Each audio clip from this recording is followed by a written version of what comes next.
ये क्वेश्चन में बोल रहा है the first three terms of an AP are 3y minus 1, 3y plus 5 and 5y plus 1 respectively. Then find y। तो अब आपको y फाइंड करने बोल रहा है। बच्चों एक चीज याद रखना, इस टाइप के क्वेश्चन बहुत इंपॉर्टेंट रहते हैं। जब भी आपको बोलता है तीन टर्म दिया हुआ है एपी में, एक तीन टर्म किसमें है? एपी में। तो हमको अगर क्वेश्चन में बोल रहा है कि अगर तीन टर्म एपी में, तो हमेशा याद रखिएगा बीच वाले का डबल किसके इक्वल रहता है? आजू और बाजू वाले के प्लस के। यानी इस बीच वाले को डबल करोगे तो ये किसके इक्वल आएगा? आजू और बाजू वाले के प्लस के। ये आता कैसे वो देखते हैं अपन। ए, बी और सी ये किसमें है? एपी में। कोई भी वैल्यू अगर एपी में रहता है तो उसका एक ही चीज सेम रहता है, वो होता है कॉमन डिफरेंस। और कॉमन डिफरेंस कैसे निकालते हैं? a2 माइनस a1 से निकालते हैं। और कैसे निकालते हैं? a3 माइनस a2 से। अगर डिफरेंस सेम है तो इन दोनों का वैल्यू क्या आएगा? सेम। अब यहां पे सेकंड टर्म क्या है हमारा? b, फर्स्ट टर्म क्या है हमारा? a, थर्ड टर्म क्या है हमारा? c, सेकंड टर्म क्या है हमारा? b। तो हम इसको ऐसा लिख सकते हैं, माइनस a इधर जाएगा तो क्या होगा? प्लस a, माइनस b इधर आ जाएगा तो क्या होगा? प्लस b, और b प्लस b कितना होगा? 2b, और c प्लस a कितना होगा? a plus c। तो बच्चों हमेशा याद रखना, कभी भी अगर आपको क्वेश्चन में दिया है तीन टर्म एपी में है, तो आपको करना क्या रहेगा? आपको करना ये रहेगा कि बीच वाले टर्म का डबल आजू और बाजू वाले के प्लस के इक्वल रहता है। बीच वाला वैल्यू क्या है? 3y plus 5। आजू वाला वैल्यू कितना है? 3y minus 1। उसके बाजू वाला वैल्यू कितना है? 5y plus 1। ठीक है। अब यहां पे होगा क्या? माइनस 1 प्लस 1 क्या हो जाएगा? कट जाएगा। 3y प्लस 5y कितना होगा? 8y। यहां से हमको y का वैल्यू फाइंड करना है। 2 यहां मल्टीप्लाई में, इधर आके क्या हो जाएगा? डिवाइड। 2 और 8y कटेगा तो कितना होगा? 4y। ठीक हो जाएगा 3y plus 5 equal to 4y। अब हमें किसका वैल्यू निकालना था? y का। तो y का वैल्यू फाइंड करना है तो 3y को ट्रांसफर कर देते हैं। तो क्या हो जाएगा? 5 equal to 4y minus 3y। और 4y माइनस 3y कितना होता है? y। तो y का वैल्यू कितना हो गया? 5। तो बच्चों कभी भी अगर तीन टर्म दिया है तो आपको हमेशा क्या करना है? बीच वाले का डबल आजू और बाजू वाले के प्लस के इक्वल होता है। सिर्फ आप वैल्यू पुट करेंगे और आपका आंसर आ जाएगा। मोस्टली ये क्वेश्चन बहुत इजी रहता है, पर बच्चों का दिमाग काम नहीं करता कि उस समय बनाना कैसे। तो अब बच्चों याद रखिएगा, ये एकदम कंसेप्ट अपने दिमाग में रखिएगा। कभी भी तीन टर्म दिया है तो बीच वाले का डबल आजू बाजू वाले के प्लस के इक्वल होता है।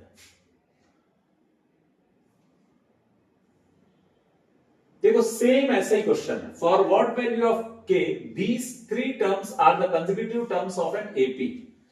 तो हम क्या लिखेंगे? when three terms are in AP, when three terms A, B and C are in AP, तो क्या होता है? बीच वाले का डबल आजू और बाजू वाले के प्लस के इक्वल होता है। यहां पे फर्स्ट नंबर पे क्या लिखा है? k plus 9। लास्ट नंबर पे क्या लिखा है? 2k plus 7। और बीच में क्या लिखा है? 2k minus 1। बीच का वैल्यू है 2k माइनस 1। ये जो बीच की वैल्यू रहती है इसको हमको क्या करना पड़ता है? डबल। तो 2 को 2k से मल्टीप्लाई किया तो कितना आ गया? 4k। 2 को 1 से मल्टीप्लाई किया तो 2 k प्लस 2k कितना होगा? 3k। 9 प्लस 7 कितना होगा? 16।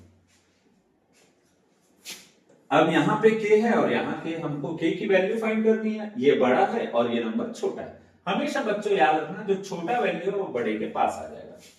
4k प्लस 3k इधर आके क्या होगा? Minus 3k। ये है 16, माइनस 2 ट्रांसफर होगा तो क्या होगा? प्लस 2। 16 प्लस 2 18। तो k इक्वल टू कितना होगा? 18। आंसर। इस तरीके से हमारे k का वैल्यू आ जाएगा।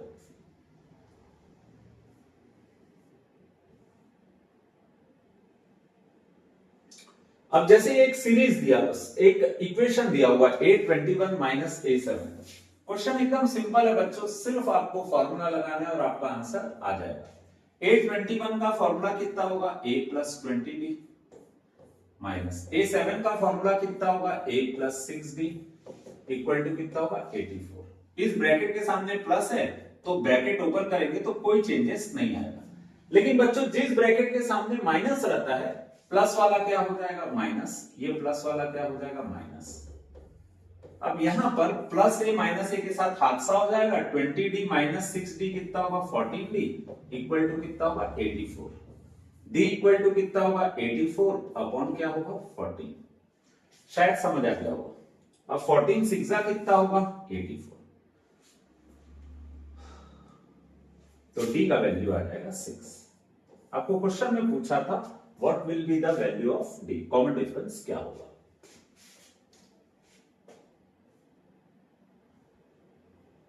अगर ये क्वेश्चन देखिए एक सीरीज दिया हुआ है ना, इस सीरीज में कितने टर्म दिए 2x 26, तो आपको मालूम है when ABC are in AP, जब ABC AP में रहेगा तो आपको मालूम है बीच वाले का डबल आजू और बाजू वाले के प्लस के इक्वल होता है। यहां पे आजू में कौन है 2, बाजू में कौन है 26 और बीच में कौन है x, इसका डबल करेंगे तो 2x। 26 प्लस 2 कितना होगा 28, तो x इक्वल टू कितना होगा 28/2, x इक्वल टू आ जाएगा 14। इस तरीके से ये क्वेश्चन सॉल्व हो जाएगा।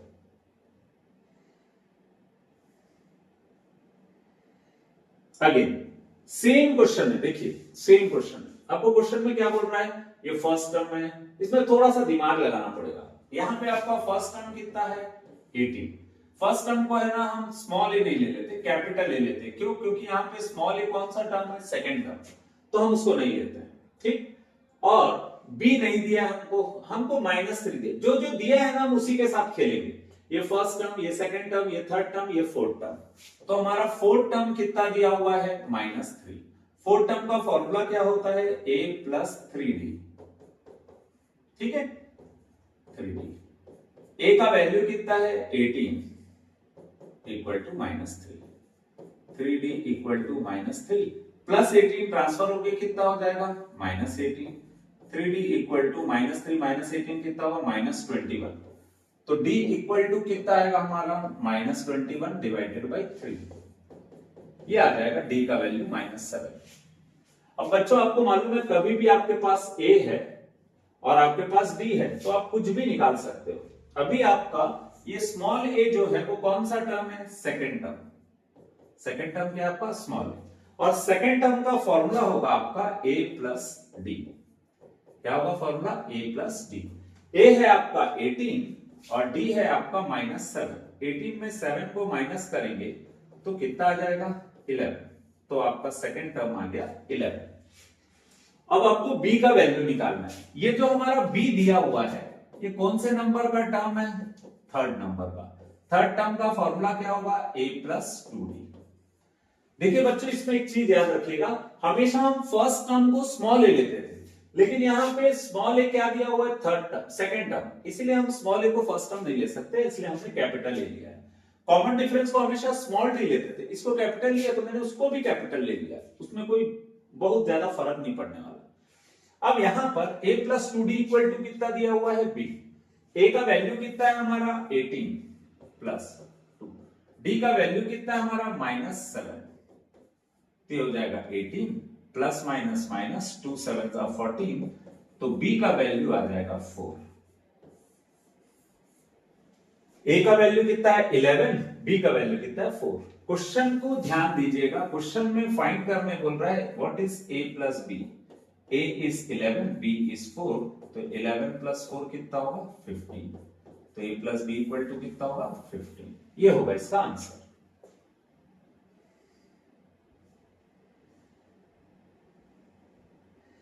जैसे एक सीरीज दिया हुआ है एपी का, ये ऐसा सीरीज दिया है, आपको क्वेश्चन में बोल रहा है फाइंड द कॉमन डिफरेंस। तो बच्चों इसमें कॉमन डिफरेंस निकालने का फॉर्मूला एकदम सिंपल है, second term minus first term. हमारा सेकंड टर्म कितना है 1 - 6³ डिवाइडेड बाई 3³। हमारा फर्स्ट टर्म कितना है 1/3। बच्चों देख रहे हो यहां पर दोनों का डिनोमिनेटर क्या है सेम, तो हम एलसीएम क्या ले लेंगे 3³। ऊपर क्या लिखेंगे 1 - 6³। जब भी डिनोमिनेटर सेम रहता है एलसीएम को एज इट इज लिख देते हैं, कोई उसमें दिमाग नहीं लगाता। अब यहाँ पे होगा क्या +1 - 1 क्या हो जाएगा कैंसल, तो हमारा d आ जाएगा -6 क्यूब डिवाइडेड बाय 3 क्यूब। तो आप देख रहे हैं क्यूब क्यूब कैंसिल हो जाएगा, 3 और 6 कैंसिल हो जाएगा, तो d इक्वल टू आ जाएगा -2। तो इस क्वेश्चन में आपको यही पूछा था कॉमन डिफरेंस क्या है, तो कॉमन डिफरेंस कितना हो जाएगा आपका -2। एपी के क्वेश्चन जब भी आप सॉल्व करेंगे बच्चों, हमेशा ये याद रखिएगा कि आपको फर्स्ट टर्म और कॉमन डिफरेंस फाइंड करना है, सबसे पहला टारगेट होना चाहिए। अब यहां पे सीरीज में क्या बोल रहा है, find the first four term whose first term is 3x plus 5। देखिए आपको फर्स्ट टर्म दिया हुआ है, फर्स्ट टर्म कितना दिया है 3x plus 5। कॉमन डिफरेंस कितना दिया है x minus y। First term दिया, कॉमन डिफरेंस दिया, और आपको क्या फाइंड करना बोल रहा है फर्स्ट फोर टर्म। तो फर्स्ट फोर टर्म हम कैसे निकालेंगे, फर्स्ट फोर टर्म होगा a1 a2 a3 और a4। a1 का मतलब क्या होता है फर्स्ट टर्म, या क्वेश्चन में फर्स्ट टर्म कितना दिया है 3x plus 5। इसका मतलब हमारा फर्स्ट टर्म तो आ गया 3x plus y। अब हमको क्या फाइंड करना है, सेकेंड टर्म, थर्ड टर्म और फोर्थ टर्म। अब सेकेंड टर्म हम कैसे फाइंड करेंगे, सेकेंड टर्म का फॉर्मूला होता है a plus d। a का वैल्यू कितना है 3x plus y, d का वैल्यू कितना है x minus y, तो minus y plus y क्या हो जाएगा कैंसिल, 3x plus x कितना होगा 4x, तो a2 का वैल्यू आ गया आपका 4x। अब हमको क्या निकालना है a3। a3 कैसे निकालेंगे हम, a plus 2d।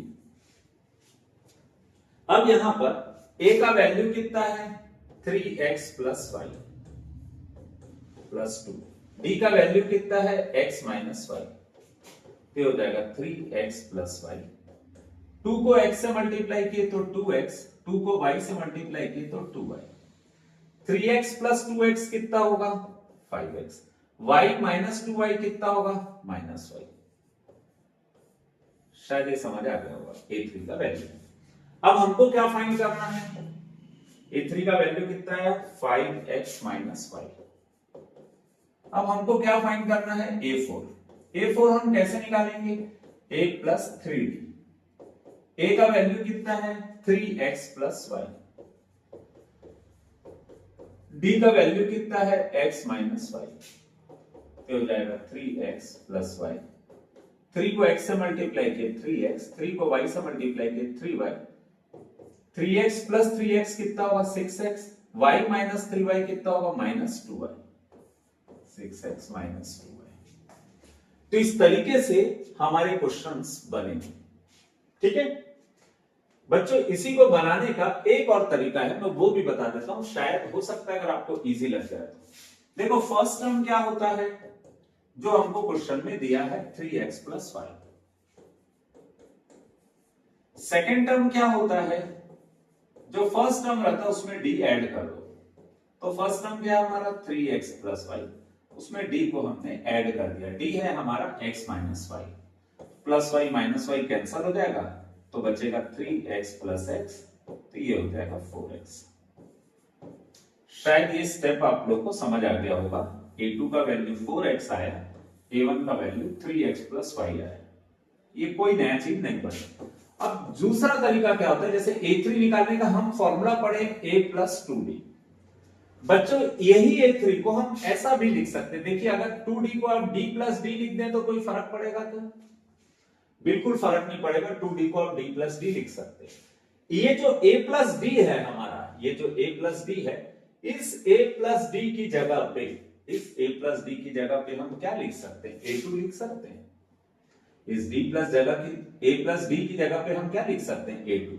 a2 का वैल्यू हमने कितना फाइंड किया था 4x, और d का वैल्यू कितना था x minus y, तो 4x plus x कितना होगा 5x minus y। ये आ गया आपका थर्ड टर्म। इस तरीके से आपका थर्ड टर्म निकल गया। मुझे ऐसा लगता है इसमें मेहनत कम है, पर अगर नहीं समझ आ रहा है तो भले थोड़ा मेहनत कर लेना, लेकिन क्वेश्चन को बना लेना। ये जो फोर्थ टर्म है इसी को हम क्या लिख सकते हैं a3 plus d, यानी थर्ड टर्म में d को प्लस कर दो। तो यहां पर देखिए थर्ड टर्म क्या है हमारा 5x minus y, और कॉमन डिफरेंस क्या है हमारा x minus y, तो 5x plus x कितना होगा 6x, -y कितना होगा -2y। ये आ गया फोर्थ टर्म। इस तरीके से हमारा फोर्थ टर्म बनेगा। तो आपको जो मेथड अच्छा लगता है उससे बना लीजिएगा। क्वेश्चन नंबर 18 बोल रहा है, एक सीरीज दिया है आपको, ए का वैल्यू कितना दिया हुआ है √x, डी आप कैसे निकालते हैं a2 माइनस a1, a2 कितना है हमारा 3√x, a1 कितना है हमारा √x, इसके सामने कुछ नहीं है मतलब 1, 3 माइनस 1 करेंगे तो कितना आ जाएगा 2√x। बच्चों जब भी आपको डिफरेंस निकालना है तो दोनों को माइनस करना पड़ेगा, रूट की वैल्यू सेम है तो √x आएगा, 3 माइनस 1 कितना आ जाएगा 2√x। आपको क्वेश्चन में कौन सी वैल्यू फाइंड करने बोल रहा है 37 टर्म, 37 टर्म का फॉर्मूला क्या होता है a प्लस 36d, a का वैल्यू कितना है √x 36, d का वैल्यू कितना है 2√x, तो ये हो जाएगा √x, 36 टूजा करेंगे तो कितना होगा 72√x। अब बच्चों इन दोनों को प्लस करना और हमारा 37 का आंसर आ जाएगा 72 प्लस 1 कितना होगा 73√x, a37 आ जाएगा 73 प्लस √x। इस तरीके से ये क्वेश्चन भी सॉल्व हो गया।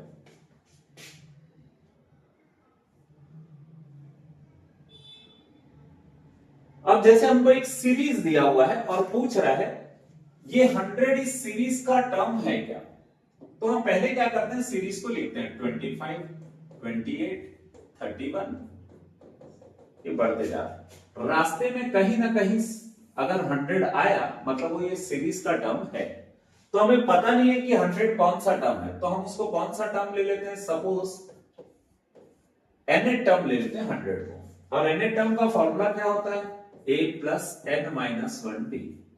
और बच्चों मैंने आपको बार बार बताया है कि कभी भी एपी सॉल्व करना है तो सबसे पहले हमको क्या करना पड़ेगा a और d निकालना पड़ेगा।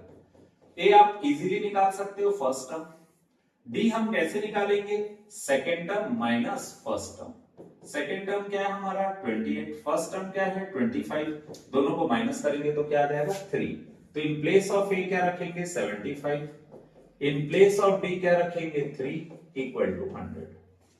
अब बच्चों यहाँ पे जो क्वेश्चन आया है 25, इसको हम ट्रांसफर कर देते हैं क्योंकि हमको n का वैल्यू फाइंड करनी है, तो धीरे धीरे सब वैल्यू को ट्रांसफर करेंगे। 100 में किसको माइनस करेंगे 25 को, तो ये आ जाएगा 75। अगेन अब आपको n निकालना है तो आपको क्या करना पड़ेगा, ये जो 3 मल्टीप्लाई में उसको कहां डालना पड़ेगा डिवाइड में, तो n-1 equal to 75 divided by 3, ये इंटू 3 है, यहाँ पे क्या हो जाएगा डिवाइड, ये दोनों कैंसिल होगा तो कितना होगा 25, तो n-1 equal to 25, n equal to कितना होगा 25 प्लस 1, n इक्वल टू होगा 26।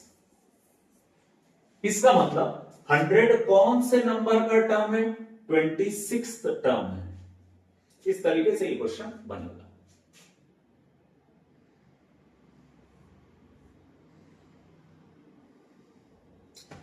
सिमिलरली अब ये क्वेश्चन दिया हुआ और पूछ रहा 184 इसका टर्म है क्या, तो हमारा जो सीरीज है 3, 7, 11 एंड डॉट डॉट डॉट 184 कौन से नंबर पे आता है हमें पता नहीं, तो हम उसको क्या लेते हैं let 184 be the nth term. कौन सा टर्म है nth, जो टर्म हमको नहीं मालूम है उसको आप हमेशा nth टर्म लीजिएगा, तो nth टर्म कितना होगा 184, और nth टर्म का फॉर्मूला कितना है a plus n minus 1d equal to 184। a का वैल्यू कितना है आपका 3, n माइनस 1, d का वैल्यू निकालना है, a कितना है हमारा 3, d कैसे निकालते हैं second term minus first term, second term कितना है 7, फर्स्ट टर्म कितना है 3, 7 माइनस 3 कितना होगा 4, तो इन प्लेस ऑफ d हम क्या रख देंगे 4। अब यहां पर बच्चे एक चीज देख लो, आपको क्या करना है इसको सिंप्लीफाई करना है, तो हम क्या करते हैं ऐसा भी बना सकते हैं 4 को n से मल्टीप्लाई किए 4n, 4 को -1 से मल्टीप्लाई किए -4 इक्वल टू 181। यहां पे देखिए ये 4n जो है वो किसी के साथ सॉल्व नहीं होगा इन तीनों में, क्यों, क्योंकि जो 4n है उसमें n है और बाजू वाले के पास n नहीं है, वो वेरिएबल्स है, कांस्टेंट है सॉरी। 3 माइनस 4 कितना होगा -1 इक्वल टू 181। अब अगर हमको n की वैल्यू निकालनी है तो हमको -1 को ट्रांसफर करना पड़ेगा, तो 4n इक्वल टू कितना आ जाएगा 182, और यदि 182 को 4 से डिवाइड करते हैं तो वो एग्जैक्टली डिवाइड नहीं होगा। अगर मैं 2 से डिवाइड करता हूं तो ये ऐसा आ जाएगा और n इक्वल टू 45.5 आएगा। तो देखिए बच्चों, कोई भी नंबर, ये जैसे 184 है, हमने इसको कौन सा नंबर लिया, nth टर्म। 45 नंबर हो सकता है, 46 नंबर होगा, 45.5 नंबर कभी नहीं होगा। मतलब n can never be in fraction या इन पॉइंट्स। n हमेशा क्या रहना चाहिए, इंटीजर्स रहना चाहिए, पॉजिटिव इंटीजर। तो यहाँ पे n का वैल्यू पॉइंट में आ रहा है, इसका मतलब 184 इस सीरीज का टर्म नहीं हो सकता।